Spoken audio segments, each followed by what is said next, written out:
Hi everyone, welcome to my channel. இன்றைக்கி நம்ம பார்க்க போகிற ரெசிபி பரோட்டா, சப்பாத்தி, அதுக்கப்புறம் தோசைக்கும் இடியாப்பத்துக்கும் சூப்பராக இருக்கும்.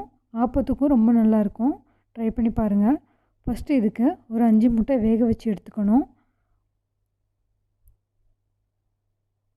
அதுக்கப்புறமா செய்ய ஸ்டார்ட் பண்ணிடலாம். ஒரு கடாயில் ஒரு 3லேருந்து 4 டேபிள் ஸ்பூன் அளவுக்கு எண்ணெய் ஊற்றிட்டு ஒரு பட்டை, ஒரு 5 ஏலக்காய் சேர்த்துக்கோங்க. ஏலக்காய் ஃப்ளேவர் பிடிக்கும்னா 5 சேர்த்துக்கோங்க. அப்படி இல்லைன்னா 3 இல்லைன்னா 4 சேர்த்துக்கோங்க. ஒரு பிரிஞ்சி இலை, 4-5 கிராம்பு சேர்த்துட்டு இதோட ஃப்ளேவர் எல்லாம் எண்ணெயில் இறங்கினதுக்கப்புறமா 2 மீடியம் சைஸ் வெங்காயத்தை நீளமாக கட் பண்ணிவிட்டு இதை நல்லா வதக்கிக்கணும். 5 முட்டைக்கு நான் 2 மீடியம் சைஸ் வெங்காயத்தை எடுத்திருக்கேன். காரத்துக்கு வந்துட்டு பச்சை மிளகாய் மட்டும்தான் சேர்க்கணும். மிளகாத்தூளெல்லாம் இதுக்கு சேர்த்தா நல்லா இருக்காது. இந்த கிரேவி கொஞ்சம் டிஃப்ரெண்ட்டாக இருக்கும். வெங்காயம் வதங்குறதுக்கு கொஞ்சமாக உப்பு சேர்த்துட்டு இதை நல்லா வதக்கிக்கணும்.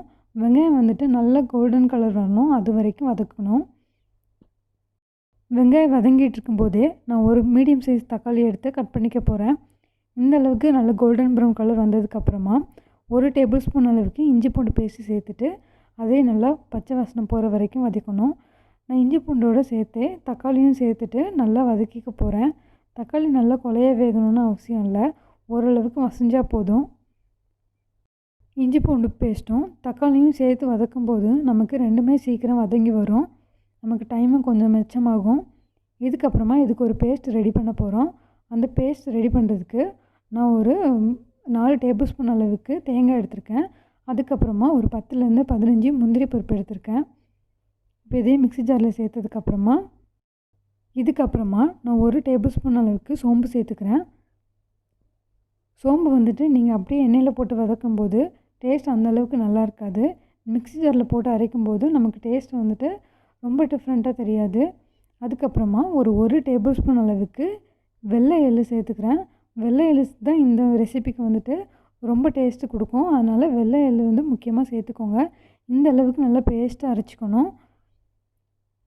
இதுக்கப்புறமா நம்ம ரெசிப்பியில் ஆட் பண்ணிடலாம். நம்ம அரைச்சி வச்சுருக்க பேஸ்ட்டை கடாயில் சேர்த்துட்டு நல்லா வதக்கிக்கோங்க.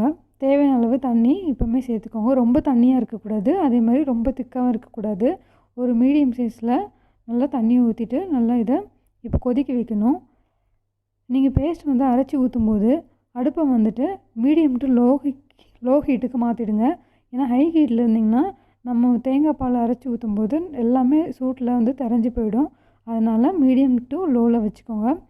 இப்போ இதை ஒரு 5 நிமிஷம் கொதிக்க வச்சா போதும். 5 நிமிஷத்துக்கு மேலே கொதிக்க வைக்க வேண்டாம். தேங்காய் ரொம்ப நேரம் கொதிக்க வைக்கக்கூடாது. 5 நிமிஷத்துக்கு அப்புறமா இந்தளவுக்கு நல்லா கொதித்து வரும். நல்லா கொதித்து வந்ததுக்கப்புறமா இது ஒரு 2லேருந்து 3 டைம் நல்லா மிக்ஸ் பண்ணி விட்டுட்டு இதில் ஒரு கைப்பிடி அளவுக்கு நல்லா நறுக்கின கொத்தமல்லி எல்லாம் சேர்த்துக்கோங்க. ஃப்ரெஷ்ஷாக சேர்த்துக்கோங்க, அப்போ தான் நல்லாயிருக்கும். நீங்கள் விருப்பப்பட்டீங்கன்னா இதில் கருவேப்பிலை சேர்த்துக்கோங்க. அது சேர்க்கும்போது நமக்கு ஃப்ளேவர் இன்னுமே நல்லாயிருக்கும். கடைசியாக நம்ம வேக வச்சுருக்க முட்டையை சேர்த்துடலாம். முட்டையை சேர்க்கும்போது முட்டையில் லைட்டாக நைஃப் வச்சுட்டு லைட்டாக கட் பண்ணி விட்டுக்கோங்க.